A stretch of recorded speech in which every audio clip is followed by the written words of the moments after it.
We are the Watsons. I'm Nicole, this is Chris, and this is Emma.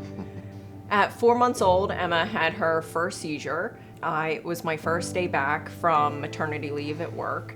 It happened around 5 o'clock in the morning. We didn't even know she was having a seizure. Yeah, we had no idea what it was. It was a very scary time for us. Yeah, we ended up calling the ambulance because she was having a seizure, and they couldn't make it to our house in time. So, Chris drove her, I held her in the back. She was 30 plus minutes into her seizure, and I remember handing her off to all of the doctors, while still seizing, and they took her from us, and, Chris and I went in a room, and we had no idea what was happening to our daughter. The doctors came out and told us she had a febrile seizure, which a febrile seizure is a temperature-related seizure. And it turned out that she had the seizure because she had a urinary tract infection. No one, recognized that this was anything other than a febrile seizure. We were told a million times, kids have seizures, it's not a big deal. Emma then had a seizure, 30 plus minute febrile seizure every month until she was 1 due to a urinary tract infection. And at that time, she was diagnosed with kidney reflux. Emma endured so many spinal taps and hospital stays.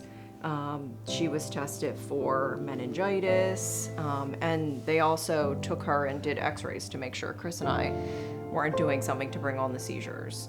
Around when she was 1, we went to connect with another specialist at another hospital. With that, Chris, myself, and Emma were all tested for the SCN1A gene, and Emma, it came back positive that she did have the gene. Also, we did learn that she does have a rare variant of the gene.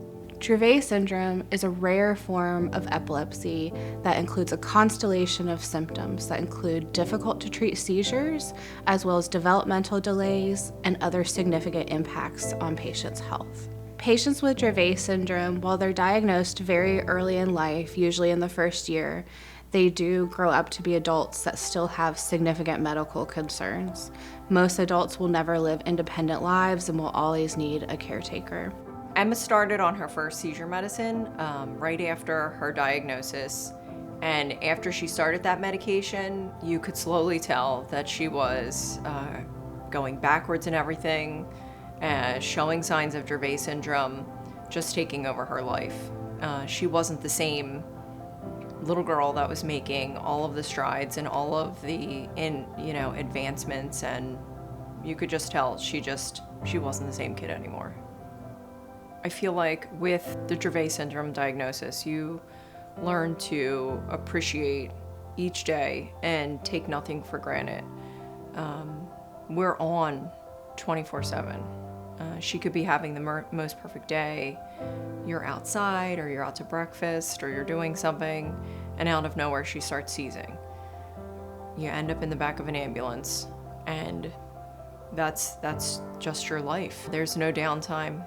There's no off switch. Having to sit there and, watch what Emma goes through and see what happens to her, Chris and I you have to have some type of PTSD from it. It's an awful and sad way to live, just to, you just want to keep your child alive. No one should ever have to even think about something like that.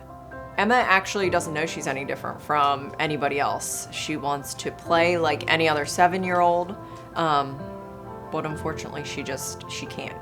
When Emma was 2 years old, I clearly remember I took her to a speech class, and she was nonverbal at this point.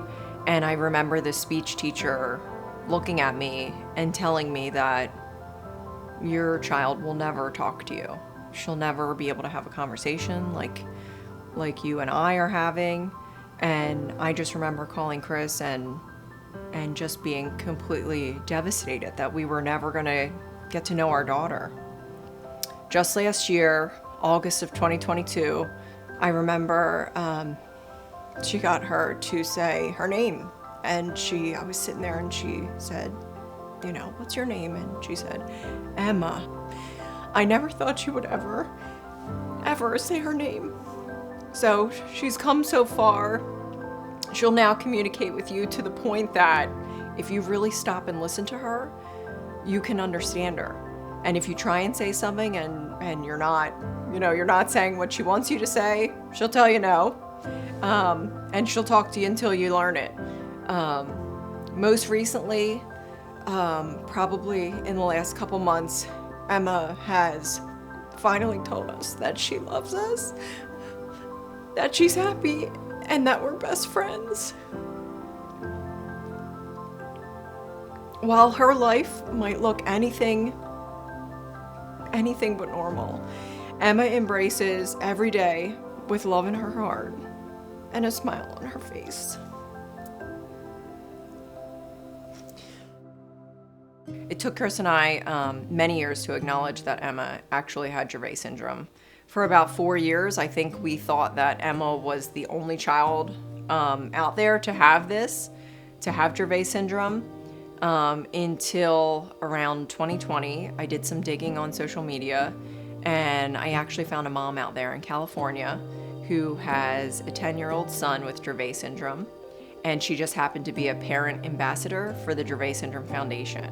I finally felt like I could breathe. I felt like that there were people out there that understood exactly what we were going through. The Dravet Syndrome Foundation to us means hope, it means support, it means inclusion, and I would say a forever family.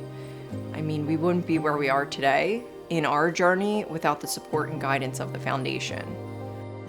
The Dravet Syndrome Foundation, or DSF as we call it, was founded in 2009 with the goal of accelerating research while providing support, education, and resources for our patient families. DSF is proud to be the largest non-governmental funder of Dravet-specific research. By organizing and educating our community, we've been able to move the needle forward in the field of Dravet syndrome, including many new clinical trials and better treatments.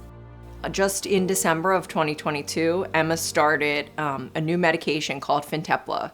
Fintepla was just approved in 2018 for the use in Dravet syndrome. And the Dravet Syndrome Foundation, we did know, worked closely with the companies running the clinical trials and making sure the patient experiences and needs were considered. And the only thing that we can say is it saved Emma's life.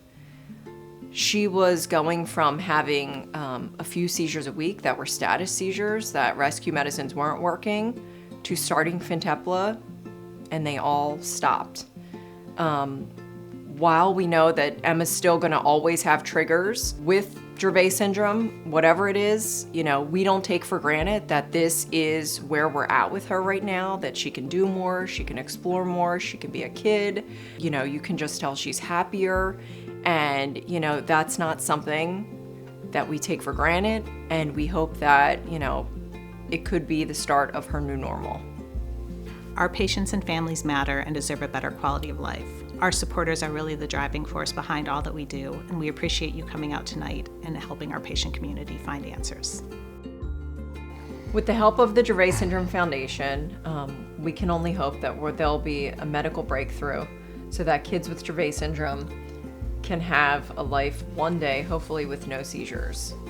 When life feels unbearable, Emma reminds us that she's happy, that she loves us, and we're best friends.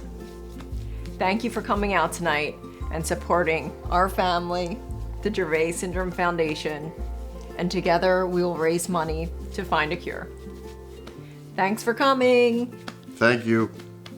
Say thank you. Thanks. Thank you. Thank you. Thank you.